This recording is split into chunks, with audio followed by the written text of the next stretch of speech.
This is the Void, one of the strongest bosses in Tower Defense X, and I want to test every single tower in the game one-on-one with him to see which ones could beat him. Little catch though, the setup for this is a bit different than some of my other TDX videos. As always, I'm not using any supports, but I will be starting each run with an extra $1 million in cash to make things a bit more interesting. I'm also going to be going through all the towers in groupings, starting with Rally for the GDA! Destroy the weak!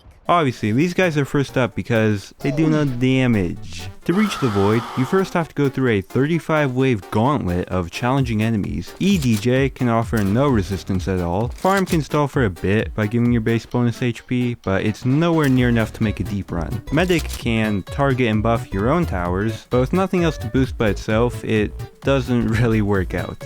This is kinda wholesome though. Things actually do get interesting with the Commander. This guy was introduced in the same update as the Void itself, making him the only tower to appear in 3 separate Roblox TD games. Unfortunately, he's the GOAT, and although like the others he does no damage by himself, he has 3 abilities. The first one doesn't really matter here, however the others allow him to spawn in an APC with 800 health and call in an airstrike that deals 2000 damage. So by getting my $1 million worth of the tower, I was actually able to progress through the waves. At first I just spammed APCs and that was enough. This mod is packed with a ton of zombies who have unique resistances, which did cause some slight issues later, but that didn't matter for the abilities. I made it to the mid game, but unfortunately as I neared the final boss, the Void, I started to have to rely on the airstrikes for more damage. The zombies just had too much health for the APCs to handle. Like these boss 4s all had 18,000 health, and when this many of them spawned in wave 34, I couldn't take them all out. Commander fell short just before getting to fight the boss. Now, could I have survived this wave with slightly better micro? Yes. I don't care, I'm not replaying that match. If I have to micro that many abilities a second time, my wrist might just pop out of its socket like a severely damaged Lego minifigure. If y'all needed water, you should have asked! There's a pretty massive problem for the 2 ice towers here, Cryo Blaster / Ranger. It's not in their power level, cause with all that extra money you can easily chew through the early waves. However, wave 17 is the issue. On this wave, lava zombies spawn. These turn to petrifieds and block the path when they die, which, side note, is really annoying. These guys ruin so many nightmare runs. But that's not even the problem. It's not that they're tough to kill, it's that they're impossible to kill. They have a 100% resistance to all fire and ice attacks. So Cryo Blaster can't do anything, and Cryo Ranger can't do anything either. Patrol Boat also struggles because it cannot detect hiddens. So yeah, it can never win either. Warship is a more interesting case. Obviously, it's an extremely powerful and expensive tower, so it can get further than the others pretty easily. I did run into some problems with these lightnings on wave 25. They move super fast, have high resistance, and have a bunch of space between them, which lessens the value of the warship's splash damage. I actually lost the first run I did with the tower here, which was embarrassing, but I did do another attempt, where by changing some of the ships targeting to random, I was able to make it past the wave. The follow-up waves were all a piece of cake, and I reached 35, where I first encountered the Void. This boss is punishing. He's originally from the game Tower Battles, because, you know, this whole event is a crossover. New gents wouldn't understand. But compared to his appearance in that game, his power level has been upgraded, to say the least, as was clearly shown in this run. So, he spawns in right, he's walking there, and he uses his first ability, and he instantly kills 2 of my maxed out warships. This is probably the saddest thing that's happened to America recently. After that, the Void summoned a ton of other zombies, and just nonchalantly continued walking. With those warships down, my DPS was not looking too hot. I got a fresh one down with what money I had, but he used the ability again and killed my other maxed warships. And then after that, he immediately used the ability for a 3rd time and killed my last warships. Within 2 minutes, my entire fleet had been completely obliterated. This is just one of the Void's abilities, and it is extremely effective against naval towers. Even though the boss only had 800,000 health, which really isn't all that crazy, Warship did not even get close to taking him out. I spent the last money I had to try to deal a bit more damage, but I knew it was futile. The Void, again, killed my warships, and his summons ran into the base and killed me. I just wrote a sad face in the script here.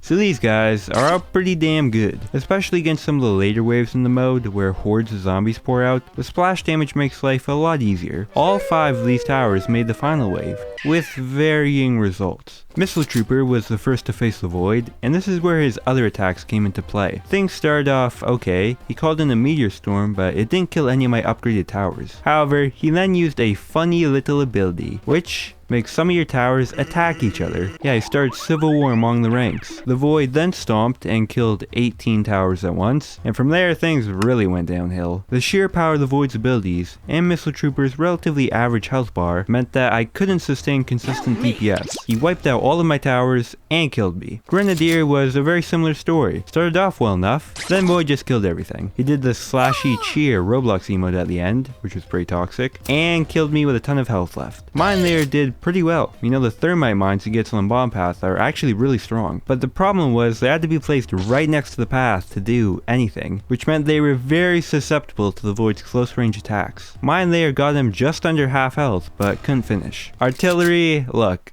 I'm gonna be honest, I lost in wave 35 before the boss spawned in to a boss 4 I reasonably should have killed because it's kind of embarrassing. I was distracted watching Netflix on my phone as I played. Gen Z attention span. Toxinator though had better luck. I've always really liked the top path of this tower because the mod gets this green screen helmet you can put stupid stuff on, but the bottom path was pretty goated here actually. Alongside the toxic cloud it creates, it also has a powerful ability which does damage and makes enemies take more damage. This was instrumental in the run. It helped me get through some of the tankier zombies, and even against the void, it was boosting my DPS substantially. The boss was annoying as always. I tried countering his friendly fire ability by selling the affected towers, and I really did try hard here. I went all out. I microed the ability as much as I could, I spammed a bunch of bait towers, I switched from Netflix to YouTube Shorts, and it did pay off, as Toxinator took the boss's health to the lowest of any tower so far, bringing the void to under 300,000 health. Honestly, I think if I had been in a map with a longer path there, maybe it's doable. Regardless, I was feeling pretty good after that run. I thought I was surely getting close to my first triumph. Unfortunately,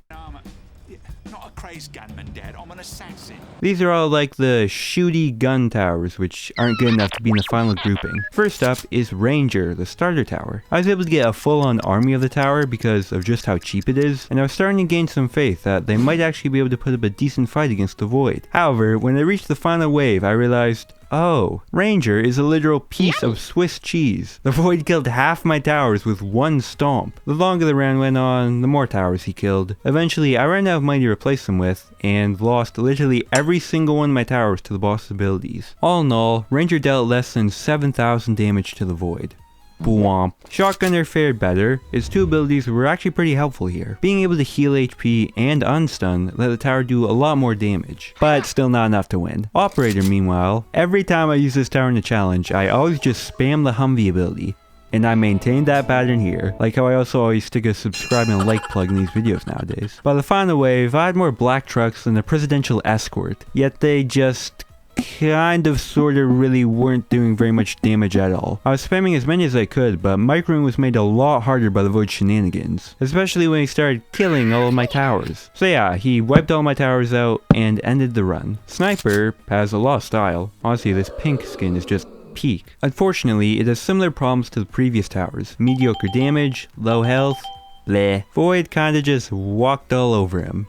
Dead. Laser Gunner was a surprisingly big flop. I made Final Boss, but I barely made a dent in the Void's health bar before dying to summons, because they had 95% laser resistance. I mean, that's half his name right there. The final tower of this segment is John. With 2 abilities, John is pretty versatile. The axe swing deals an instant 2000 damage, albeit in a limited range, and the damage buff is a damage buff, it's good. As the final wave progressed, I quickly realized I had a chance here. I placed bait towers, and also took care to sell out of range units before the void could kill them, which meant I ended up with a lot more money here. I sold, moved, and abilitied Johns as the boss moved along the path, and I remember physically sweating as the void neared the end of the path, which definitely also had something to do with the recent temperatures, but I digress. I had just enough towers left to wheel down the last of his HP bar. He stomped right before he died, which ruined what would have been a cool clip. The shadow boss nearly caused me a premature heart attack, but the last Johns did just enough damage to kill the void. I finished off the remaining summons, and I claimed our first triumph. This was kinda unexpected to me honestly. I didn't think John would be the first tower to get it done. I'll also note the final time of the run here, which was 20 minutes and 16 seconds, because some of the upcoming towers, the strongest units, ended up getting even faster wins. Oh, no, no, no, no, no.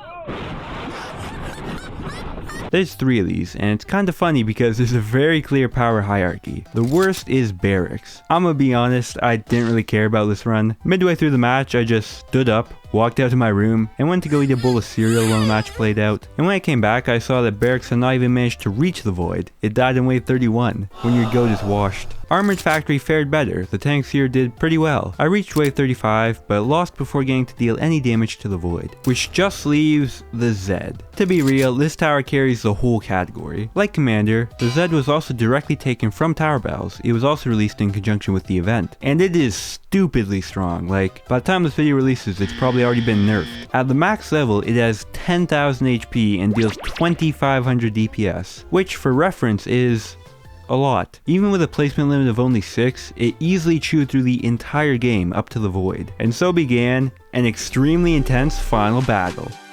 Actually, it was pretty laid back. I didn't have to micro at all, the void didn't have any towers to target. We both just kinda looked at each other. The first batch of Zeds took him down to 700,000 health. The next batch that spawned brought him to 500,000. The third batch brought him to about 300,000. And the last set of Zeds at the final stretch of the path took him out. So yeah, I didn't really know how to write this in a climactic way, sorry. All I wrote is, I don't know what to write here. And I just watched Chainsaw Man, it was pretty sick. These are the big boy towers. Mostly. There is an obvious standout here, Railgunner. The bomb past this tower is, of course, a great boss killer, but it really struggles with hordes. That's just not what it's built for. I was able to deal some pretty heavy damage right off the bat. I took the void below 600k early, but after I used his summon ability, I got completely overwhelmed. I think if I had been able to clear that initial horde, Rail probably could have killed the boss, but you know. Slammer is next up. I really like this tower. I think its top path has a great design. And what's important for this run is that the top path also has an ability, Grand Slam. No Ian reference. This ability is pretty powerful. It stuns zombies and deals a ton of damage. So my plan was to spam it against the void as many times as I could. Unfortunately, the inherent problem with Slammer in this type of challenge is its tiny range. Most Slammers only had enough time to get like 3 hits in versus a boss. I was really trying here. I was mashing keys so hard I accidentally took 2 Roblox video clips. I have no clue what keys I hit to activate that, but became clear about midway through the last wave that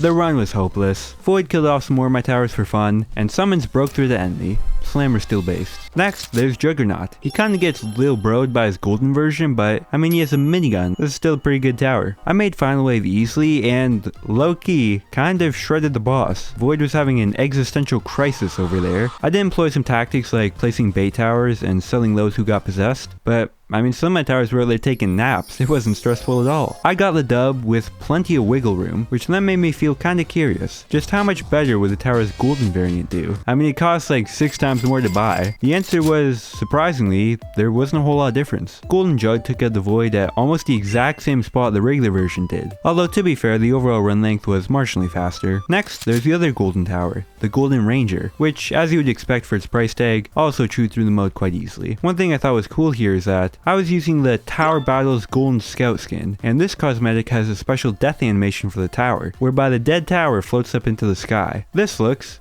very based, especially when the void stomps and kills like 20 level zeros at once. It becomes a whole seance in the TDX match. Anyways, I went on that brief tangent because there's not much to say about the gameplay itself. Golden Ranger, equal sign, very strong. I didn't have to micro anything or really try at all, and it still killed the boss even before the Juggernauts did. Zam! So there's only one tower left, the XWM turret. I like this tower because it can rebuild itself, so you don't have to micro as much. You can make like the pilot yourself and take a nap. And again, like with the others here, this tower is pretty strong. I spammed a bunch of top paths for the pure DPS, and they took out the void in no time at all. So yeah, good work XWM, go to the tower. Please subscribe and leave a like on this video. In the end, 6 towers were able to triumph this silly little challenge. My thoughts overall on the TB event, I like it. I think it's pretty cool. The towers and skins are fun, even if they take a lot of grinding to get. And the void is definitely the most creative boss in the game thus far. And after doing all these runs, I think it's pretty clear what I've proved with this video. Don't watch Netflix while you're playing TDX.